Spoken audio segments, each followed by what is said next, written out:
War zone breaking news అందుతుంది. పశ్చిమాసియాలో ఒక టెన్షన్ వాతావరణం కనిపిస్తోంది. ఇరాన్ అమెరికాను వణికించేసిందని చెప్పాలి. అమెరికా ఎయిర్ బేస్ల మీద మిసైళ్ల వర్షం కురిపించింది. ఖతార్ రాజధాని దోహాలో పలుచోట్ల పేలుళ్లు జరిగాయి. ఇరాక్లోని మిలిటరీ బేస్ల మీద కూడా దాడులు చేసింది ఇరాన్ దాడులను ట్రంప్ కూడా ధృవీకరించారు.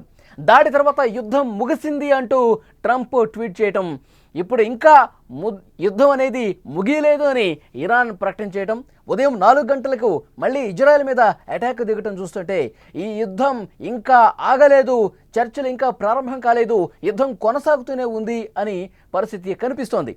ఇరాన్ భయపడలేదు, చెప్పి మరీ అమెరికాను కొట్టింది. ఆదివారం తమ దేశంలో అణు స్థావరాల మీద అగ్రరాజ్యం దాడులకు ప్రతీకారం తీర్చుకుంది. పశ్చిమాసియాలో యుఎస్ ఎయిర్ బేస్లపై ఇరాన్ భీకర దాడులు చేసింది, మిసైళ్ల వర్షాన్ని కురిపించింది. అమెరికా వైమానిక సైనిక స్థావరాల లక్ష్యంగా బాలిస్టిక్ క్షిపణులతో దాడులకు పాల్పడింది. ముఖ్యంగా ఖతార్ రాజధాని దోహా శివార్లో ఉన్న అల్ ఉదీద్ ఎయిర్ బేస్పై ఇరాన్ క్షిపణులతో దాడులకు తెగబడింది. అల్ ఉదీద్ పశ్చిమాసియాలోనే అతిపెద్ద అమెరికా సైనిక స్థావరం. అక్కడ దాదాపు 10,000 మంది అమెరికన్ సైనికులు ఉన్నారు. ఇరాన్ దాడులతో దోహా ప్రజలు భయంతో పరుగులు పెట్టారు. ఇరాక్లోని మిలిటరీ బేసుల మీద కూడా ఇరాన్ అటాక్ చేసింది.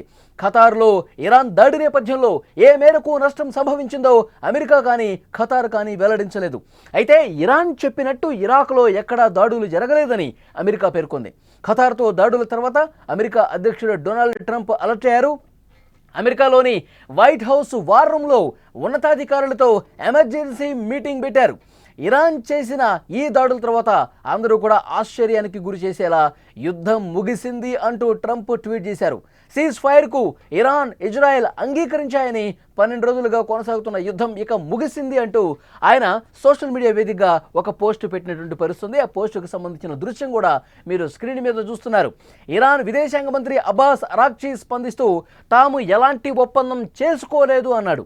ప్రస్తుతానికి కాల్పుల విరమణ, సైనిక కార్యకలాపాల విరమణపై ఎలాంటి ఒప్పందం లేదు. అయితే టెల్ అవీవ్ మా ప్రజలపై చేస్తున్న ఈ దురాక్రమణను టెహరాన్ కాలమానం ప్రకారం ఉదయం 4 గంటలలోపు ఆపేయాలి. ఈ సంఘర్షణ కొనసాగించాలనే ఉద్దేశం అసలు మాకు లేదు. మా సైనిక కార్యకలాపాల విరమణపై తుది నిర్ణయం తర్వాత ప్రకటిస్తాం అని ఆయన చెప్పారు. తెల్లవారుజామున ఉదయం 4 గంటల తర్వాత ఇజ్రాయెల్ మళ్ళీ ఇరాన్ క్షిపణులు దూసుకొచ్చాయి. దీంతో పలుచోట్ల సైరన్ మోత కూడా మోగింది. ఇప్పుడు ట్రంప్ నెక్స్ట్ స్టెప్ ఏమిటి అన్నది ఆసక్తికరంగా మారింది. ఎందుకంటే తమపై దాడి చేస్తే ఊహించిన విధంగా విజృంభిస్తామని ట్రంప్ చెప్పారు. తమ ఎయిర్ బేస్లపై ఇరాన్ నేరుగా దాడి చేసిన తర్వాత యుద్ధం ముగిసింది అంటూ ట్వీట్ చేయడం, అలాగే తమకు పెద్దగా నష్టం జరగలేదని, ఇరాన్ క్షిపణులు అడ్డుకున్నామని చెప్తూనే యుద్ధం ముగిసిందంటూ ఆయన చేసినటువంటి ప్రకటన ప్రస్తుతం గందరగోళానికి కారణమవుతోంది. ఇరాన్ అటాక్తో ట్రంప్ వైఖరి మారిందా, ట్రంప్ భయపడ్డా అనే చర్చ కూడా మొదలైంది. ఇటు ఖతార్ కూడా ఇరాన్పై దాడికి సిద్ధమవుతుందనే వార్తలు మరింత కలవరపెడుతున్నాయి. నెక్స్ట్ ఏం జరుగుతుందన్న ఒక ఉత్కంఠ అయితే కనిపిస్తోంది. ఎప్పుడైతే ఇరాన్ ఒక అటాకింగ్ మోడ్లో ముందుకు పోయిందో, ముఖ్యంగా అమెరికా ఆర్మీ బేస్ క్యాంపుల మీద ఏదైతే గల్ఫ్ కంట్రీస్లో ఖతార్లో కావచ్చు లేదా ఇరాక్లో ఇరాన్ చేసినటువంటి దాడితో ఒక్కసారిగా ట్రంప్ భయపడ్డ పరిస్థితి ఉందని చర్చ జరుగుతుంది. ఈ దాడి తర్వాత, ఈ ఆర్మీ బేస్ క్యాంపుల మీద దాడి చేసిన తర్వాత, ఖతార్లో ఇరాక్లో ఇరాన్ చేసినటువంటి దాడి తర్వాత ఉన్నతాధికారులతో వెంటనే ఒక సమావేశం ఏర్పాటు చేశారు ట్రంప్. దాంట్లో పూర్తి స్థాయిలో చర్చ జరిగింది.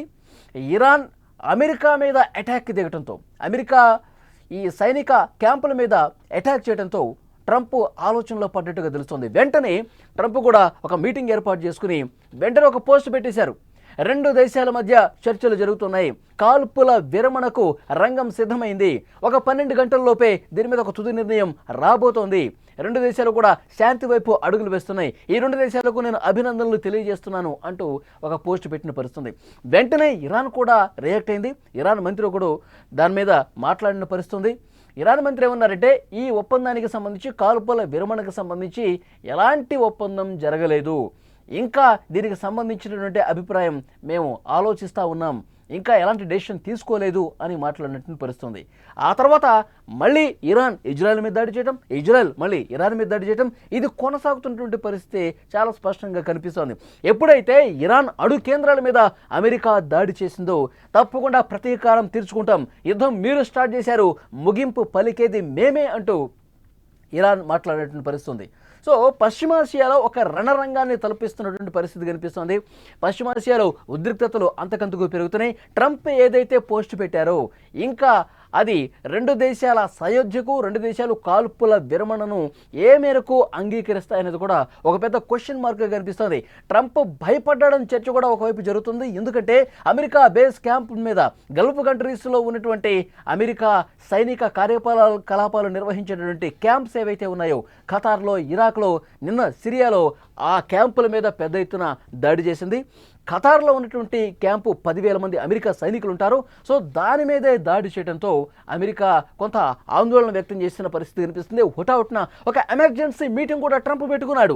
ఆ మీటింగ్లో చాలా స్పష్టంగా రెండు దేశాలకు సంబంధించిన ఉన్నతాధికారులతో అమెరికాలో ఉన్నటువంటి అధికారులు మాట్లాడినట్టుగా తెలుస్తుంది. సీజ్ ఫైర్ చేసే విధంగా నిర్ణయం తీసుకోవాలి అని చెప్పి ఒత్తిడి పెట్టినట్టుగా తెలుస్తోంది. ఆ తర్వాతే ఆయన పోస్ట్ పెట్టారు. ఒక శుభ పరిణామం జరగబోతోంది. 13 రోజులుగా జరుగుతున్నటువంటి యుద్ధం ఎండ్ కార్డు పడే దిశగా చర్చలు జరుగుతున్నాయి. ఇప్పుడు ఇరాన్ నిర్ణయం తీసుకోవాల్సినటువంటి అవసరం ఉంది. రెండు దేశాలు గనుక ఈ సీజ్ ఫైర్కు, కాల్పుల విరమణకు, సైనిక కార్యకలాపాల విరమణకు అంగీకారం తెలిపితే ఒక మంచి పరిణామం కనిపిస్తుందని చెప్పి ట్రంప్ మాట్లాడిన పరిస్థితుంది. ఒక 12 గంటల్లోనే సీజ్ ఫైర్ జరగబోతుంది. ఇప్పటికే ఆల్మోస్ట్ చర్చలు జరిగినాయి అని చెప్పి ట్రంప్ మాట్లాడిన పరిస్థితుంది. కానీ పరిస్థితులు చూస్తే అలా కనిపించట్లేదు. ఇరాన్ ఎక్కడా కూడా మేము వెనక్కి తగ్గము. ఇంపార్టెంట్గా ఉన్నటువంటి ఒక 3 అణు కేంద్రాల మీద ఎప్పుడైతే అమెరికా దాడి చేసిందో, B2 బంకర్ బ్లాస్టర్లతో దాడి చేసిందో మేము తీవ్రంగా నష్టపోయాం. ఈ నష్టాన్ని ఏదో రకంగా మేము పూడ్చుకోవాల్సినటువంటి అవసరం ఉంది. ఇరాన్ ప్రజల ఆత్మస్థైర్యాన్ని ఇలాంటి దాడులు దెబ్బ తీయవు, మేము దెబ్బకి దెబ్బ కొడతామంటూ పెద్ద ఎత్తున ఇరాన్ కూడా మాట్లాడిన పరిస్థితుంది. విజువల్స్లో మీరు చూస్తున్నారు. ఈరోజు ఉదయం 4 గంటలకి సీజ్ ఫైర్ జరుగుతుందని చెప్పినా కానీ ఎక్కడ ఎవరు దీన్ని పాటించని పరిస్థితే కనిపిస్తుంది. ఇంకా ఉద్రిక్తతలు పెరుగుతున్నాయి. బాలిస్టిక్ క్షిపణులతో పెద్ద ఎత్తున దాడులు చేస్తోంది ఇరాన్. అటువైపు నుంచి కూడా ఇజ్రాయెల్ వైపు నుంచి పెద్ద ఎత్తున దాడులు జరుగుతున్నాయి. ఏదైతే అణు కేంద్రం ఉందో, ఫోర్డో అణు కేంద్రం వెళ్ళేటువంటి దారులన్నీ కూడా పూర్తిగా మరొకసారి ధ్వంసం చేసే ప్రయత్నాలు ఇజ్రాయెల్ చేస్తూ ఉంది.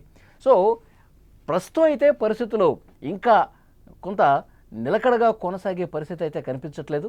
ఎందుకంటే రెండు దేశాలు కూడా ఇంకా మిసైళ్ల వర్షం కురిపించుకుంటూనే ఉన్నాయి, బాంబుల వర్షం కురుస్తూనే ఉంది. ట్రంప్ చేసినటువంటి ప్రకటనకు సంబంధించి ఈ సీజ్ ఫైర్ ఎప్పట్లోగా జరుగుతుంది, మళ్ళీ ఏమైనా చర్చలు సానుకూలంగా జరిగే పరిస్థితి ఉందా, దీని మీదే అంత చర్చ నడుస్తోంది. ఇరాన్ ఎక్కడా భయపడ్డట్టు పరిస్థితి కనపట్లేదు. అమెరికాను చెప్పి మరీ దెబ్బ కొడుతుంది. దీని మీద కూడా ట్రంప్ స్పందించారు. మీరు చెప్పి దాడులు చేస్తూ ఉన్నారు, దానికి ధన్యవాదాలు అంటూ వ్యంగ్యంగా మాట్లాడిన పరిస్థితి కూడా ఉంది. ఎందుకంటే ఖతార్ మీద ఎప్పుడైతే అక్కడ అమెరికా ఆర్మీ బేస్ క్యాంప్ మీద దాడి చేస్తుందో ఇరాన్, అప్పటికే ఒక అరగంట ముందే ఖతార్కి ఇన్ఫర్మేషన్ ఇచ్చింది. మేము మీ దేశంలో ఉన్నటువంటి అమెరికా ఆర్మీ బేస్ క్యాంప్ మీద మేము దాడి చేస్తున్నామని చెప్పి మరి అక్కడ దాడులు చేయడాన్ని ట్రంప్ ఈ విధంగా పెట్టినటువంటి పరిస్థితి ఉంది. అయితే ట్రంప్ ఈ కాల్పుల విరమణ జరుగుతుంది అని చెప్పిన తర్వాత కూడా పూర్తి స్థాయిలో రెండు దేశాలు దీన్ని పాటించని పరిస్థితి కనిపిస్తోంది. యుద్ధం ఇంకా ముందుకే సాగుతున్నటువంటి సిచ్యువేషన్ కనిపిస్తుంది. మేము దెబ్బకి దెబ్బ కొట్టాల్సిందే అంటూ ఖమేనీ మాట్లాడుతూ ఉన్నారు. ఒకవైపు ఇజ్రాయెల్ గత 4-5 రోజులుగా చెప్తానుంది, ఖమేనీని అంత ముందిస్తేనే ఈ యుద్ధం ఆగుతుంది అని చెప్తా ఉన్నారు. కానీ ఖమేనీ ఒక బంకర్లో ఎవరికీ తెలియనటువంటి ప్లేస్లో ఉన్నారు. అక్కడి నుంచే కార్యకలాపాలన్నీ చెప్తా ఉన్నారు. తమ సైనిక ఉన్నతాధికారులకు అక్కడి నుంచే డైరెక్షన్ ఇస్తూ ఉన్నారు. వదిలిపెట్టేది లేదు, యుద్ధం వాళ్ళు స్టార్ట్ చేశారు, దొంగ దెబ్బ కొట్టారు, అంతర్జాతీయ చట్టాలను ఉల్లంఘించి మన అణు కేంద్రాలని ధ్వంసం చేశారు. కానీ మనం కామ్గా కూర్చునే పరిస్థితి లేదు, దెబ్బకి దెబ్బ కొడతాం. అమెరికా ఇప్పుడు మాకు ప్రధాన ప్రత్యర్థి ఇజ్రాయెల్ కాదు, అమెరికా ఆర్మీ బేస్ క్యాంపుల్ని మనం నిర్వీర్యం చేయాల్సినటువంటి అవసరం ఉంది. అమెరికా వెన్నులో వడుగు పుట్టే విధంగా మనం ఇప్పటికే చాలా నష్టపోయాం. ఈ నష్టం ఇక ఎంతవరకు జరుగుతుందో మనకు తెలియదు. కానీ అమెరికా కూడా తగిన మూల్యం చెల్లించుకోక తప్పదు. అమెరికా కూడా భయపడే పరిస్థితి రావాలి అని తీవ్రంగా హెచ్చరికలు జారీ చేస్తూ ముఖ్యంగా గల్ఫ్ కంట్రీస్లో ఉన్నటువంటి అమెరికా ఆర్మీ బేస్ క్యాంపుల మీద క్షిపణుల వర్షం కురిపిస్తోంది. దాంతోనే హుటాహుటిన ట్రంప్ ఒక మీటింగ్ ఏర్పాటు చేసుకుని కాల్పుల విరమణకు ముందుకు రావాలి, ఆల్రెడీ చర్చలు జరుగుతున్నాయి, 12 గంటలకు కొలిక్కొస్తుందని చెప్పి ప్రకటన చేసినటువంటి పరిస్థితి. దీంతో ట్రంప్ భయపడ్డా అన్న చర్చ అయితే మొదలైంది.